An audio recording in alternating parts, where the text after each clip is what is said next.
Greetings, humans. Welcome to this wonderful day 3 of 2022. I am starting up this report of my experience with this cleanse that I'm doing, and let me explain to you what this cleanse is. It's called the Clean 21 program, and Alejandro Yuger, MD, started this cleanse, and it really is designed to clean out your gut, as a cleanse would suggest, but it is a little bit less, it's definitely less extreme than some of the other cleanses I've done over the years. I've done a juice cleanse after watching the documentary Fat, Sick, and Nearly Dead, which was a very big experience for my life, and that was just only vegetable juice. I did it for 28 days. There was some cheating involved, I'll be perfectly honest here, but I never felt so good in my life after doing this cleanse, having only vegetable juice, straight nutrients into the system. And I'm driving to pick up John from the airport. He's on his way back from Wisconsin, and I've got Mr. Machiavelli in the back seat. You see him? Hey, Mac. I don't know if you can see him back there, but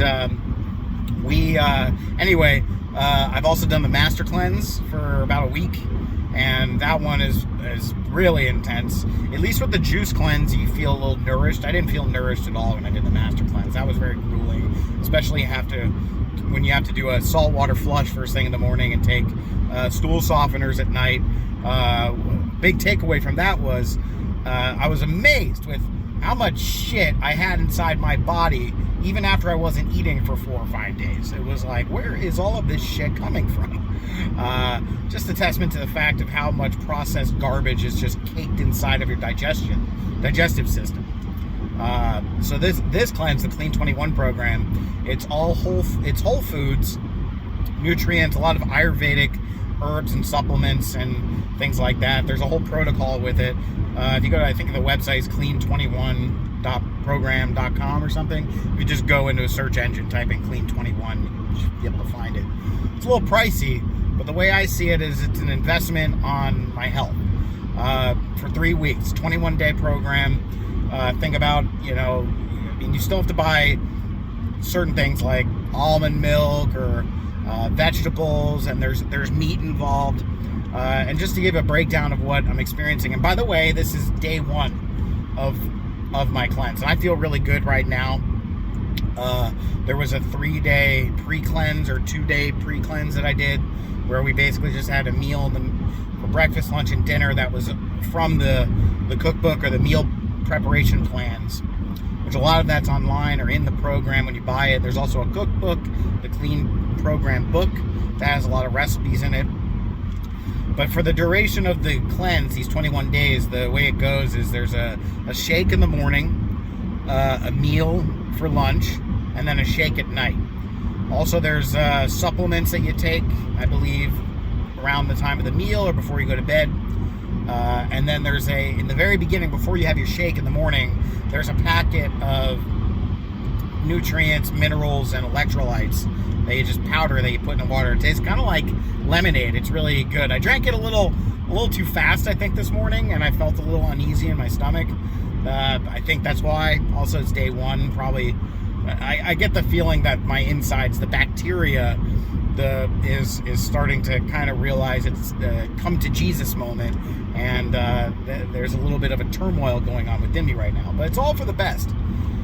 Alejandro, in talking about this cleanse, really makes it clear that the microbiome, which is inside your digestive system, you got good bacteria and you got bad bacteria and probiotic bacteria. There needs to be a balance of the two in order for positive health benefits. So I think what the cleanse is going to do with all of the stuff that's inside of it, it's going to really improve the immune system as well.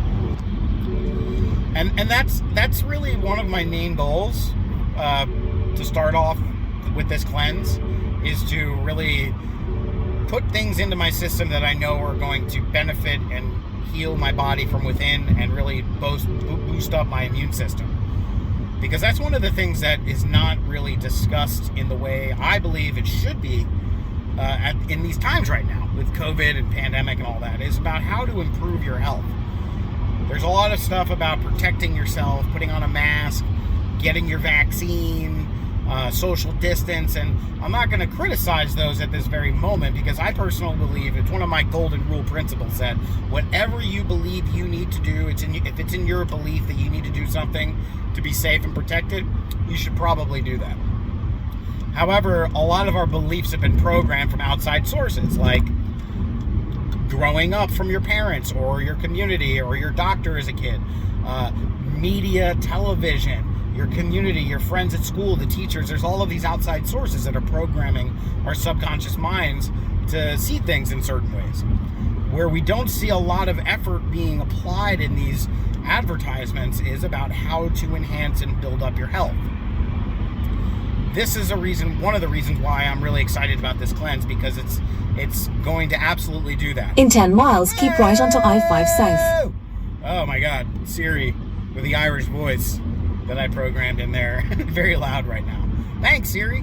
But anyway, one of the other good things that I'm excited about with this cleanse is that it's going to help create new habits that will be able to carry through after the cleanse, is in terms of eating. I have not been the most efficient or healthy eater. Just look, like, I mean, my upbringing was like burgers and pizza. That was my go-to food, and now I'm not picky about anything. Like I can drink vegetable juice, no problem. A lot of people are like, oh, I don't like how it tastes, I'm not gonna have that. That's not me anymore, but I'm still dealing with these programs. So eating food is a ritual that I'm really excited about reprogramming with now. And I've tried all sorts of different things. Last year, I made a commitment that I need to lose weight for real, because I'd reached 245 pounds. It's the heaviest I've been ever.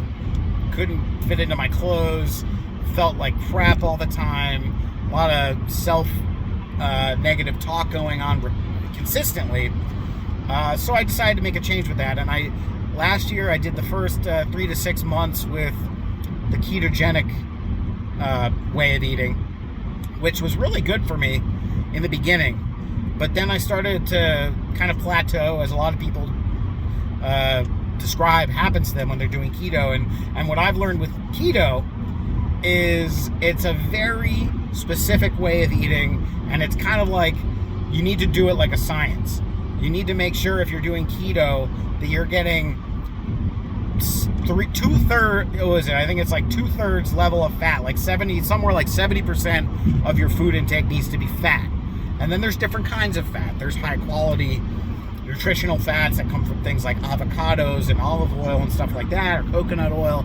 But then there's cheeses. Learned a lot about cholesterol and the effects of cholesterol, different kinds of cholesterol, the approach in our psychology about how cholesterol is the enemy, when from what I understand, it's really not the enemy, but it's the combination of fat and these really bad processed kinds of fats with other things like carbohydrates. And so anyway, like I did keto and it worked for me for a while, but I started to really become more sensitive to certain kinds of foods that I was eating, especially on keto, where you have a lot of cheeses and butters, or at least it's like kind of presumed that you can do that and be healthy. I apparently was lactose intolerant as a baby. I couldn't really drink milk or anything like that. And I mean, I love milk. Like, I've already learned in the last couple of years, I can't have milk in my refrigerator because it doesn't sit with me well. I mean, it doesn't sit with me afterwards, but it's like an addiction thing. I think there's like endorphins that are released or something when you drink milk. Like if I have a carton of milk in the fridge, I could easily drink that in like a day or two by myself. And to make that even better, if I have chocolate syrup, that's like crack to me, or heroin to me, whatever. So I just stopped doing that, also because it made me feel bad. Digestion issues, feeling really down. So anyway, last year, after doing keto and kind of backing off from that, I started kind of moving into more of a paleo thing. wasn't really always consistent with it. But I started to notice that dairy is not sitting with me well.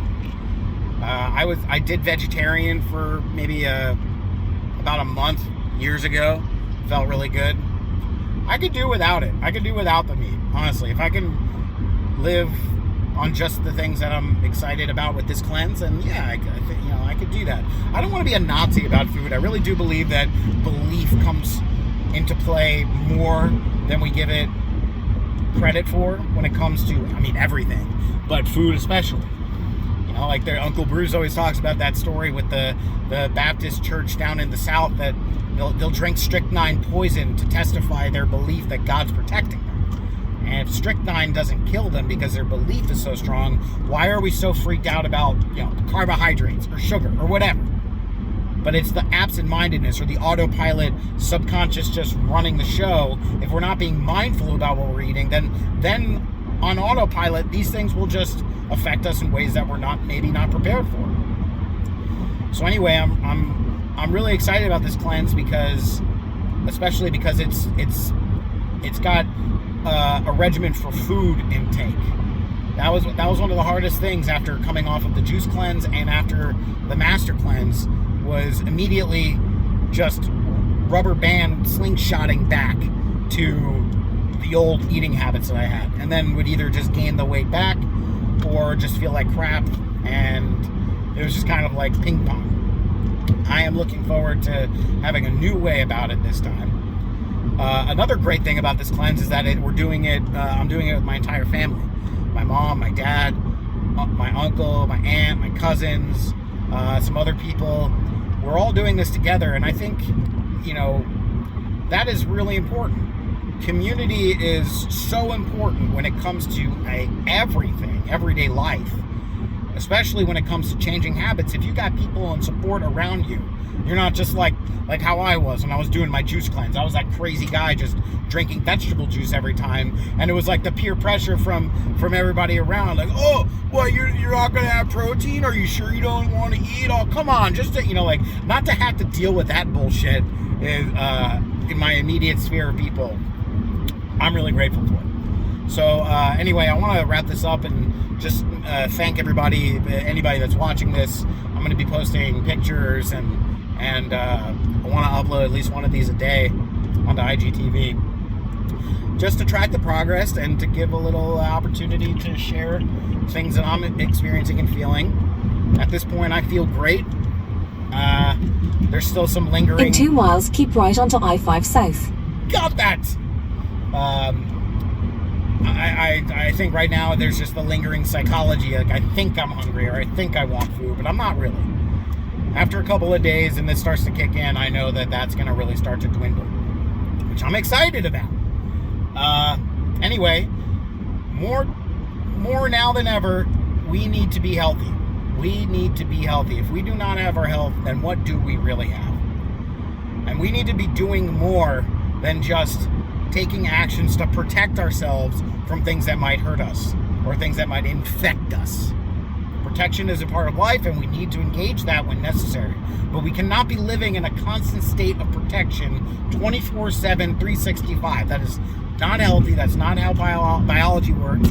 That's not how evolution has geared us up to live on this planet. We have something called an immune system. If we strengthen our immune system, if we have positive beliefs coupled with that belief system, which is a new field of science called psychoneuroimmunology. I'm sure we'll talk more about Use that the later. right 3 lanes to keep right onto I-5 South. Okay, correct my passage here. And I think that there's a lot of bullshit going on right now, and I'm tired of being ambiguous about it. And if you're going to go out there, if I'm going to go out there, keep right. Promote something like being healthy, doing a cleanse. In 13 miles, take exit 18 towards Sassafras Street and San Diego Airport. Thank you, Sadie. Not drinking excessively, not even drinking at all, really. If you're going to promote these things, you got to actually be living them. You got to walk the talk. That's what I'm been working on for years, and it's a work in progress. No one's perfect. I'm not perfect, but I'm striving to be excellent. I do believe that in this very moment, this is going to be a positive change for me and for people around me. Got to live by example. And, you don't go out there and tell people what to do. You just got to live it. You got to live it, and then that will radiate. Other people will want what you have. That's just how it works. The more you tell people that they should do something, the more you're essentially pushing them away. And I'll tell you what, man, men, women, everyone in between, whatever. This is a crazy time we're living in right now. There's a lot of bullshit, a lot of fear, and I'll close with this. My favorite quote. This is my mantra. I say it every day. It's from Frank Herbert's Dune, which I'm reading right now. I must not fear. Fear is the mind killer. Fear is the little death that brings total obliteration. I will face my fear. I will permit it to pass over me and through me. And when it has gone past, I will turn my inner eye to see its path. And where fear has come through, there will be nothing. Only I will remain. All right, everybody, day one. We'll be checking in later. Thanks.